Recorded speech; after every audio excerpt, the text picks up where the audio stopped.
ನಮ್ಮ ಕ್ಷೇತ್ರದ ಶಾಸಕರು ಮತ್ತು ಜಿಲ್ಲಾ ಉಸ್ತುವಾರಿ ಸಚಿವರು ಕಳೆದ ವಾರ ವಿನೋಬ್ ಕಾಲೋನಿಯಲ್ಲಿ ಸಮುದಾಯ ಭವನದ ಶಂಕುಸ್ಥಾಪನೆಯಲ್ಲಿ ಭಾಳಷ್ಟು ಮಾತನಾಡಿದ್ದಾರೆ.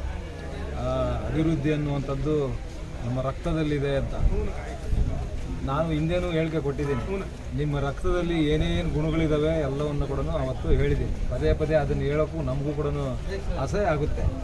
ಹಾಗಾಗಿ ನಮ್ಮದು ಅಭಿವೃದ್ಧಿಯ ನೆಪ ಹೇಳ್ಕೊಂಡು ಇವತ್ತು ಏನೇನು ಮಾಡ್ತಾಯಿದ್ದಾರೆ, ಏನೇನು ಮಾಡಿದೆ ಇದು ಜಗಜ್ಜಾಹೀರು. ಅವ್ರು ಎಷ್ಟೇ ಹೇಳಿದ್ರು ಕೂಡ ಇಡೀ ತಾಲೂಕಿನಲ್ಲಿ, ಜಿಲ್ಲೆಯಲ್ಲಿ ಎಲ್ರಿಗೂ ಗೊತ್ತಿದೆ ಇವರ ರಕ್ತದಲ್ಲಿ ಏನೇನು ಗುಣಗಳಿದ್ದಾವೆ ಅನ್ನುವಂಥದ್ದು ಗೊತ್ತಿದೆ.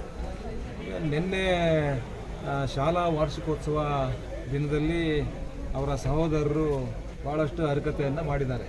ಇಲ್ಲಿ ಮಕ್ಕಳಿಗೆ ಮತ್ತು ಆ ಪೇರೆಂಟ್ಸ್ಗೆ, ಮಕ್ಕಳು ಪಾಪ ಪೇರೆಂಟ್ಸು ಅವರು ಏನು ಖುಷಿಯಿಂದ ಬರ್ತಾರೆ ಅಂತ ಹೇಳಿದ್ರೆ, ಶಾಲೆಗಳಲ್ಲಿ ವಾರ್ಷಿಕೋತ್ಸವ ದಿನಕ್ಕೆ ನಮ್ಮ ಮಕ್ಕಳು ಯಾವ್ಯಾವುದರಲ್ಲಿ ಪಾರ್ಟಿಸಿಪೇಟ್ ಮಾಡಿದ್ದಾರೆ, ಡ್ಯಾನ್ಸು ಇನ್ನೊಂದು ಮತ್ತು ಬೇರೆ ಬೇರೆ ಕಲೆಗಳಲ್ಲಿ ಹೇಗೆ ಇರುತ್ತೆ ಏನು ಅನ್ನುವಂಥದ್ದನ್ನು ಪಾಪ ನೋಡ್ಲಿಕ್ಕೆ ಬರ್ತಾರೆ. ಅದನ್ನೆಲ್ಲ ಬಿಟ್ಟು ಈ ಹರಕತೆ ಹೇಳಿದ್ರು. ಇಲ್ಲಿ ಕಿಶೋರ್ ವಿದ್ಯಾಭವನ ಏನೇನೋ ಸ್ಟೋರಿ ಹೇಳ್ಕೊಂಡು ಬಂದರು. ಇವೆಲ್ಲ ಸ್ಟೋರಿಗಳಲ್ಲಿ ಕೂಡ ಯಾವುದೂ ಇದಿಲ್ಲ, ಬರೀ ಸುಳ್ಳು ಭಾಷಣವನ್ನು ಅವ್ರಿಗೆ ಮಾಡಿದ್ದಾರೆ. 2500 ಮಕ್ಕಳು ಬೀದಿ ಪಾಲಾಗ್ಬಿಡ್ತಾಯಿದ್ರು, ಅವ್ರ ಭವಿಷ್ಯ ಹಾಳಾಗ್ಬಿಡ್ತಾಯಿತ್ತು. ಮತ್ತು 3000 ಕುಟುಂಬ ಅನ್ಯಾಯ. ಇದು ನಾನು ಅವ್ರ ಬಾಲಾಜಿ ಅವ್ರಿಗೆ ಹೇಳಲಿಕ್ಕೆ ಬಯಸ್ತೇನೆ. ಇವತ್ತು 2500 ಮಕ್ಕಳು ಹಾಳಾಗ್ಬಿಡ್ತಾರೆ, ಅವ್ರ ಭವಿಷ್ಯ ಹಾಳಾಗೋಗುತ್ತೆ, 3000 ಕುಟುಂಬಗಳು ಹಾಳಾಗ್ಬಿಡ್ತವೆ ಅನ್ನುವಂಥದ್ದಕ್ಕೆ ಇವ್ರಿಗೆ ಪ್ರಜ್ಞೆ ಇರಬೇಕಾಗಿತ್ತು. ಯಾರಿಗೆ? ಈ ಮಂತ್ರಿಗಳು, ಸಹೋದರರು, ಇವ್ರ ಕುಟುಂಬಕ್ಕೆ ಪ್ರಜ್ಞೆ ಇರಬೇಕಾಗಿತ್ತು. ಏನಂತ, ಇದು ನಾವು ಕೊಂಡ್ಕೊಂಡಿರೋ ಜಮೀನಲ್ಲ, ಇದು ಸರ್ಕಾರಿ ತೋಪು, ಇಲ್ಲಿ ಶಾಲೆ ನಡೆಸ್ತಾ ಇದ್ದೀವಿ, ಇಲ್ಲಿ ಏನಾದರೂ ನಾಳೆ ಬೆಳಗ್ಗೆ ತೊಂದರೆ ಆದರೆ ಆ ಮಕ್ಕಳ ಭವಿಷ್ಯಕ್ಕೆ ಅನ್ಯಾಯ ಆಗುತ್ತೆ, ಆ ಕುಟುಂಬಗಳೆಲ್ಲ ಬೀದಿ ಪಾಲಾಗ್ಬಿಡ್ತಾರೆ ಅನ್ನುವಂಥದ್ದನ್ನು ಇವ್ರು ಅರ್ಥ ಮಾಡ್ಕೊಬೇಕಾಗಿತ್ತು. ಆ ಪ್ರಜ್ಞೆ ಇವ್ರಿಗಿರಬೇಕಾಗಿತ್ತು, ನಮಗಲ್ಲ. ನಾವು ಯಾವತ್ತೂ ಕೂಡ ಯಾರ ಬಗ್ಗೆ ಕೂಡ ಸುಮ್ಮನೆ ನಾವು ಮಾತಾಡೋದಿಲ್ಲ. ನಾನು ಇವತ್ತು ಆವತ್ತಿಂದ ಕೂಡ ಹೇಳ್ತಾ ಇದ್ದೀವಿ, ನೀವೆಲ್ಲಾದರೂ ಒಂದು ಇಷ್ಟಾಗಲ್ಲ ಪೇಪರ್ ತೋರಿಸಿ ನೀವು ಖರೀದಿ ಮಾಡಿರೋದು ಇಷ್ಟಾಗಲ್ಲ ಪೇಪರ್ ತೋರಿಸಿದ್ರೆ ಅದ್ರ ಬಗ್ಗೆ ನಾವು ಮಾತಾಡೋದಿಲ್ಲ. ನೀವು ಸರ್ಕಾರಿ ತೋಪಿನಲ್ಲಿ ನಡೆಸ್ತಾ ಇರೋದು, ಶಾಲೆ ಸರ್ಕಾರಿ ತೋಪಿನಲ್ಲಿ ನಡೆಸ್ತಾ ಇರೋದು, ಅದೆಲ್ಲ ಹೆಂಗೆ ಬಂತು, ಏನು ಬಂತು? 30 ವರ್ಷ ಲೀಸ್ಗೆ ತಗೊಂಡಿದ್ದು 99 ವರ್ಷ ಸಬ್ ಲೀಸ್ ಕೊಡೋಕ್ಕಾಗುತ್ತಾ? ಕಾನೂನಲ್ಲಿದೆಯಾ? ಕಾನೂನಲ್ಲಿಲ್ಲ. ನೀವು ಹರಿಕತೆ ಹೇಳ್ದಂಗೆ ಪಾಪ ಆ ಪೇರೆಂಟ್ಸ್ಗೆಲ್ಲ ಹೇಳಿದ್ರೆ ಅವ್ರಿಗೆ ಗೊತ್ತಿದೆ ಇವ್ರು ಯಾರು, ಇವರೇನು, ಇವ್ರು ನುಂಗಣ್ಣರು ಅನ್ನೋದು ಗೊತ್ತಿದೆ ಅವ್ರಿಗೆ. ಅದರಿಂದ ನಾನು ಇವ್ರಿಗೆ ಹೇಳಲಿಕ್ಕೆ, ಇವತ್ತು 2500 ಮಕ್ಕಳು ಮತ್ತು 3000 ಕುಟುಂಬಗಳು ಅಂತ ಹೇಳಿದಾರಲ್ಲ, ನಿಮಗೇನಾದರೂ ಮಾನ ಮರ್ಯಾದೆ ಇದ್ದರೆ ಇವತ್ತು ಈ ಕ್ಷೇತ್ರದಲ್ಲಿ 15,000 ಕುಟುಂಬಗಳು, ಒಕ್ಕಲಿಗರ ಕುಟುಂಬಗಳಿದ್ದಾವೆ. ಆ ಒಕ್ಕಲಿಗರ ಆಸ್ತಿನ ಹಾಕ್ಕೊಂಡಿದ್ದೀರಲ್ಲ ನೀವು, ನಿಮ್ಮ ತಾತನ ಹೆಸರಲ್ಲಿ ಇಟ್ಕೊಂಡು ಕಲ್ಯಾಣ ಮಂಟಪ ನಡೆಸ್ತಾ ಇದ್ದೀರಲ್ಲ. ಪಾಪ ಇತ್ತೀಚೆಗೆ ಎಲ್ಲೋ ಒಂದು ಕಡೆ ಹೇಳಿದ್ದಾರೆ ಅಲ್ಲಿ ಮಾಲ್ ಕಟ್ತೀವಿ ಅಂತ. ನಿಮಗೆ ಮಾನ ಮರ್ಯಾದೆ ಇದ್ದರೆ 15,000 ಕುಟುಂಬಗಳು ಒಕ್ಕಲಿಗರ ಸೇರ್ಬೇಕಾಗಿರ್ತಕ್ಕಂಥ ಜಮೀನು, ಆ ಜಮೀನನ್ನು ನೀವು ಮಾಲ್ ಕಟ್ಟೋದು, ಇನ್ನೊಂದು ಕಟ್ಟೋದು, ನೀವೆಲ್ಲಾದರೂ ಖರೀದಿ ಮಾಡಿದರೆ ನೀವು ಕಟ್ಕೊಳ್ಳಿ. ಅದು ಒಕ್ಕಲಿಗರ ಸಮುದಾಯಕ್ಕೆ ಸೇರ್ಬೇಕಾಗಿರ್ತಕ್ಕಂಥ ಜಮೀನು, ಗೊತ್ತಾಯ್ತಾ?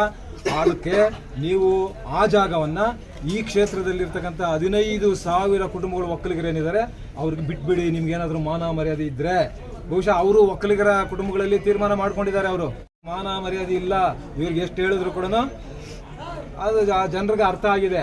ಇವ್ರ ಯೋಗ್ಯತೆಗೆ ಅಲ್ಲಿ ಹುಲ್ಬನ್ನಿ ಕರಾಬಲ್ಲಿ 42 ಕುಟುಂಬಗಳ ಬೀದಿ ಪಾಲಾಗಿಲ್ವಾ? ಕಣ್ಣು ಕಾಣಿಸಿಲ್ವಾ?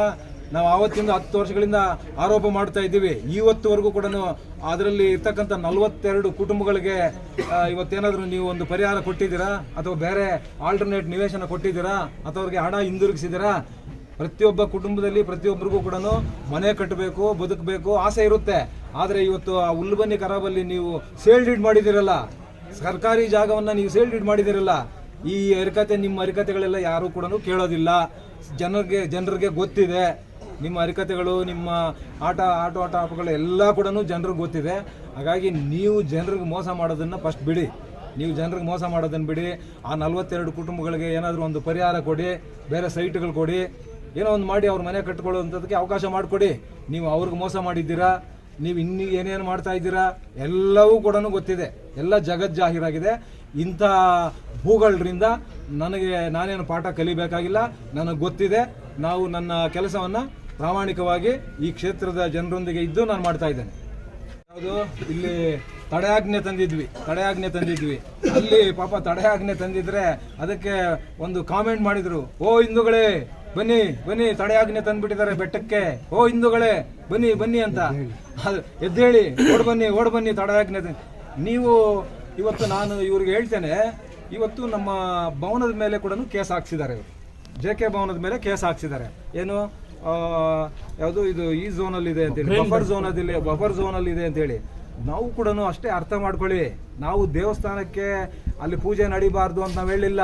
ತಡೆಯಾಜ್ಞೆ ತಂದಿರತಕ್ಕಂಥದ್ದಕ್ಕೆ ಈ ಮೂರ್ಖರಿಗೆ ಗೊತ್ತಾಗಲಿ ಅದು ಕಾನೂನು ಉಲ್ಲಂಘನೆ ಆಗಿದೆ ಅಂತ ತಾನೇ ನಮ್ಮ ಮೇಲೆ ಕೇಸ್ ಹಾಕಿರೋದು. ಹಾಗೆ ನಾವು ಕೂಡ ಅಲ್ಲಿ ಡೀಮ್ಡ್ ಫಾರೆಸ್ಟ್ ಅಲ್ಲಿ ಗುಹೆ ಮಾಡಿದ್ದೀರಲ್ಲ, ಕಾನೂನು ಉಲ್ಲಂಘನೆ ಮಾಡಿದ್ದೀರಾ, ಅಲ್ಲಿ ಕಾನೂನು ಉಲ್ಲಂಘನೆ ಆಗಿದೆ ಅಂತ ಹೇಳಿ ನಾವು ಕೂಡ ತಡೆಯಾಜ್ಞೆ ತಂದಿರತಕ್ಕಂಥದ್ದು ಅರ್ಥ ಮಾಡ್ಕೊಳ್ಬೇಕು. ಸುಮ್ಮನೆ ಏನಂದ್ರೆ ಅದು ಓ ಹಿಂದೂಗಳೇ ಓಡ್ ಬಂದ್ಬಿಡಿ. ನೀವೇನೇನು ಮಾಡ್ತಾ ಇದ್ದೀರಾ? ಇತ್ತೀಚೆಗೆ ಆಲಮಗಿರಿಯಲ್ಲಿ ಬಾಗಿಲಾಕ್ಸಿದ್ರಿ, ಪೂಜೆ ಮಾಡಿಸ್ಲಿಲ್ಲ. ನೀವು ನಾಗನಾಥೇಶ್ವರ ದೇವಸ್ಥಾನದಲ್ಲಿ ಏನೋ ಟ್ರಸ್ಟ್ ಮಾಡಿ ದೊಡ್ಡದು ಕಡ್ದು ಕಟ್ಟೆ ಹಾಕ್ಬಿಡ್ತೀವಿ ಅಂತ ಹೇಳಿ ಅಲ್ಲಿ ಮಾಡಿದ್ದೀರಾ. ಇವೆಲ್ಲ ಅರ್ಥ ಮಾಡ್ಕೊಳ್ಳಿ. ನಿಮಗೆ ಅವಕಾಶ ಸಿಕ್ಕಿದೆ, ಕ್ಷೇತ್ರಕ್ಕೆ ಮಂತ್ರಿಗಳಾಗಿದ್ದೀರಾ, ಒಳ್ಳೆ ಕೆಲಸ ಮಾಡೋದಂತ ಮಾಡಿ.